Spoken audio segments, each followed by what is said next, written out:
Olá pessoal, muito boa tarde. Estamos aqui hoje com mais um podcast da casa e hoje o assunto é sobre a tragédia que envolve Euclides da Cunha, a Ana de Assis, que foi a sua esposa, e o Dilermano, que teve aí um caso extraconjugal e toda uma história aí por detrás.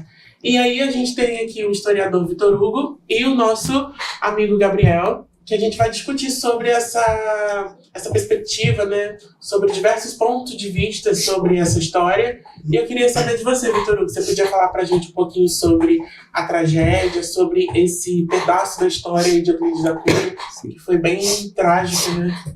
Então, primeiramente, boa tarde a todos que estão assistindo para o nosso podcast, né? Salve ao meu amigo Gabriel, meu amigo Túlio.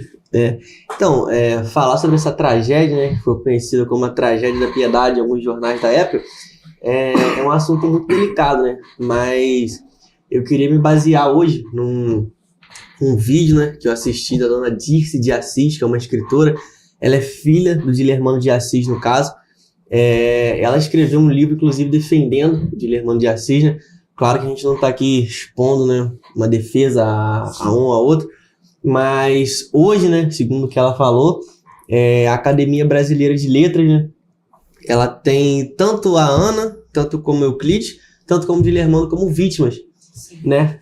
Vítimas de uma traição, vítima de uma mulher que talvez, segundo ela, não teve o amor que queria, né?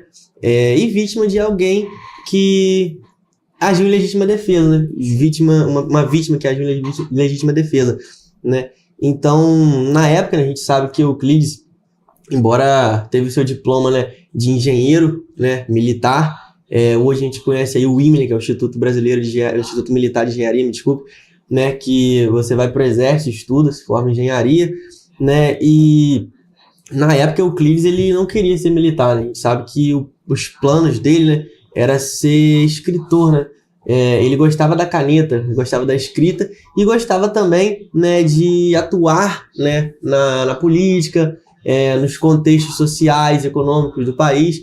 Então a gente sabe que Euclides ele viajou para Canudos, ele foi para a Amazônia. Euclides ele estava envolvido com esses grandes nomes, com essas grandes autoridades.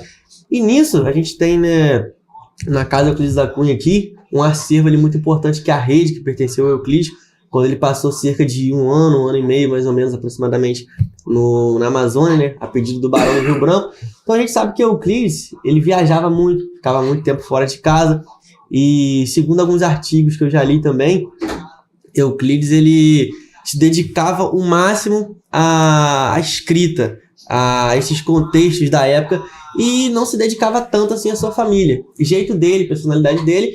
E nesse meio tempo, né, a Ana Ribeiro, né, que era a esposa de Euclides na época, ela conheceu Dilermano de Assis, né, que era um soldado, né, do Exército Militar Brasileiro, campeão de tiro, por sinal. Era um jovem rapaz, tinha cerca de 17, 18 anos aproximadamente.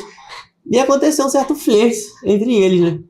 Tem até uma frase muito engraçada de Euclides, mais bonita, por sinal, que ele fala: como pode nascer uma espiga de milho no meio do meu cafezal, né? Porque algum tempo depois a Ana ela engravidou do Dilermano, né, segundo a história, perdeu a criança, depois engravidou de novo. E quando Euclides ele descobriu essa traição, né, diz a história que ele pediu um revólver emprestado ao primo dele. Ele foi até a casa do Dilermano, né, na Rua da Piedade, por isso os jornais da Tragédia da Piedade, e ele tentou um disparo contra o Dilermano de Assis e contra o irmão dele, que era o Dinorá, né, dentro da casa dele, do Dilermano no caso, porque era normal naquela época o homem, né, querer lavar sua honra, querer defender a sua pessoa, né, fazer justiças com as próprias mãos, digamos assim, né. E acabou que nesse meio termo Euclides ele atirou no Dilermano, porém o Dilermano conseguiu contra-atacar, né, ele atingiu Euclides pelas costas, segundo os artigos, né, deu 2 tiros pelas costas de Euclides, que perfurou os pulmões dele, né, segundo a avaliação do médico, que me fugiu o nome da memória. E Euclides acabou vindo a óbito, mas Euclides também conseguiu atingir o Dinorá, né? Que depois ficou aleijado, né? Tetraplégico se fala. Acabou se matando anos depois, também se jogando no Rio Guaíba, né? E quem ficou foi a Ana, os filhos dela com Euclides e o Dilermano, né? Que anos depois foi absolvido, né, pelo exército, dando legítima defesa para ele. E aí a gente sabe, né, da outra tragédia, que o Euclides da Cunha Filho foi tentar vingar a morte do pai, acabou sendo morto pelo mesmo assassino, pelo Dilermando, né, que foi absolvido de novo depois de legítima defesa. E a Ana, ela não aguentou depois disso, né? Ela se separou do Dilermando depois de um tempo. E aí o Dilermando teve outro casamento, né? Foi daí que saiu a Dona Dice de Assis, que lançou esse livro, né, defendendo o pai dela, dizendo que ele não é esse monstro que as pessoas falam. E a história é essa, né? Dessa tragédia aí. E assim, a gente consegue ver que naquela época era tudo muito intenso. Porque eu também assisti eu assisti um documentário. Você falou que a Dice fez um livro. Sim, ela escreveu um livro também. Eu vi um documentário dela no YouTube. E o livro da Judite Assis, junto com o Jefferson Andrade. E eles falam que naquela época era tudo muito intenso. Então hoje em dia, não tá dando certo, a gente vai e entra no divórcio. Naquela época, não. Naquela época era uma coisa muito... Olha, se você pular cerco, ou então você entrar num caso extraconjugal, eu vou matar. Então era coisa de, tipo assim, mano a mano, né? Tipo, papum. Aquele duelo, né? Exato. E eu sinto que a Ana, ela fazia parte desse tempo, obviamente. E eu acho que ela foi muito submetida a algumas coisas, que é o que você falou, do abandono. Não dizendo que o Euclides da Cunha abandonou, mas, por exemplo, ela ficou muito tempo sozinha com os filhos, então a gente também tem que colocar como que ela ficou psicologicamente. Inclusive o livro fala sobre isso. Como que fica o psicológico de uma pessoa que simplesmente tem que cuidar dos filhos, não pode fazer mais nada, e o seu marido não retorna já tem um tempo, e sabe? E aí a gente nunca tá... A gente sempre tem que tomar muito cuidado, porque a gente fala assim, eu não vou me apaixonar por outra pessoa. Sim. Mas a gente não sabe, porque ali nessa relação de Euclides e Ana, a gente viu que esfriou. O Gabriel, como está estudando psicologia, ele pode falar um pouquinho sobre a gente, sobre essa questão de relacionamento à distância também. Tem pessoas que têm psicológico que aguentam passar por esse tipo de relacionamento. Sim. E tem gente que não tem. E naquela época a Ana, coitada, não sabia se tinha essa garra aí para enfrentar um relacionamento à distância. E acabou acontecendo o que aconteceu, esse triângulo amoroso aí entre eles. E também sobre a questão da traição. Eu sinto que era uma coisa muito comum na época. Tanto é que, assim, era tudo muito intenso e a Ana simplesmente, Euclides morreu, ela se casou com o Dilermando e depois ela se separou do Dilermando porque ele estava tendo um caso com uma tal de Marieta. Se eu não me engano, é a Marieta que a Dice fala no documentário. E assim, isso foi depois que ele também matou o filho de Euclides, né? Que ele foi tentar vingar o pai. E aí, sabe, uma coisa absurda. Absurda pra gente agora, mas pra aquela época era uma coisa super normal.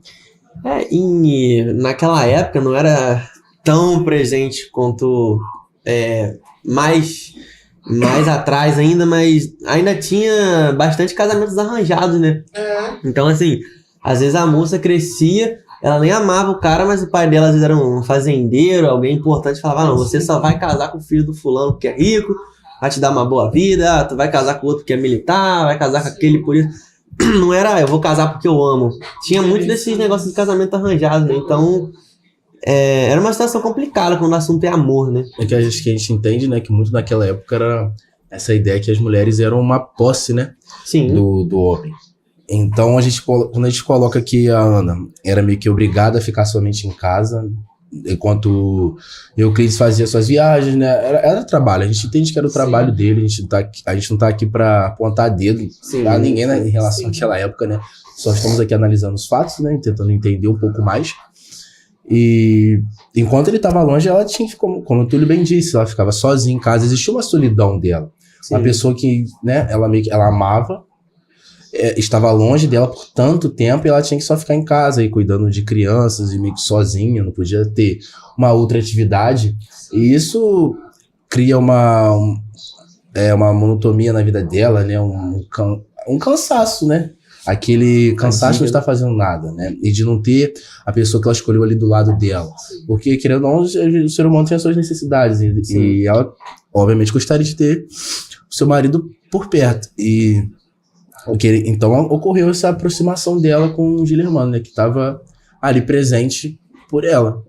Então, fica difícil. Não há por que também como julgar, né? Não há uma culpa tão clara de Euclides, afinal também era o trabalho dele, porque a gente, apesar da forma do fim que ele levou, a gente vê toda essa contribuição que ele deixou para a sociedade. Então, a gente entende o quão importante foi, né? Tudo que ele fez. Mas a gente também compreende que a Ana meio que tinha a vida dela, né? Ela fez uma escolha para si.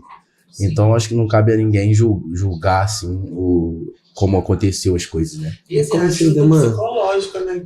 Que eu acho que entra aí, que naquela época não tinha. Não sei como que era a psicologia em 1800 bolinha. Naquela transição ali, se não me falha a memória, foi de psicologia, sociologia ali no século XIX, estava começando a se tornar disciplina, né? Ser reconhecida como uma matéria, um curso superior. Ainda não tinha ainda essa questão, a psicologia como a gente conhece hoje, né? De ser uma coisa clínica. Quando a psicologia ainda estava surgindo, né? Ela não surgiu no Brasil, ela surgiu mais como uma psicologia experimental. Não tinha esse formato que a gente conhece hoje de uma clínica. Então era totalmente diferente. Pois é, e ela não tinha.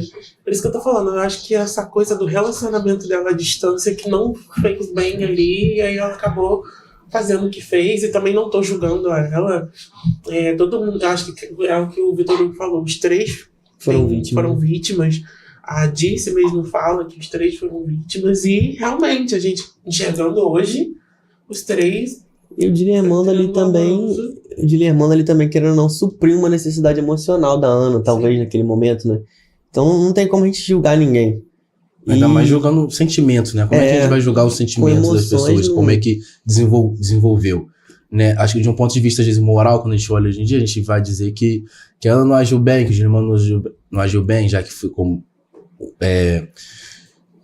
meio que uma traição, né? Afinal, ainda estava casada, né? Sim. Mas se a gente olhar a fundo pelos sentimentos e todo o contexto, é compreensível tudo que aconteceu. Sim. A gente consegue, né? Entender. E a gente tem diversas adaptações sobre a história de Euclides da Cunha. A gente tem a série, a minissérie. Desejo, série, a minissérie da Globo. Desejos, que é da Globo. Vocês conseguem encontrar na Globoplay ou então em outro streaming, outra plataforma. Sim. A gente tem o livro, que é Ana de Assis, uma história de amor trágico, que é da Judite Assis, junto com o Jefferson Andrade.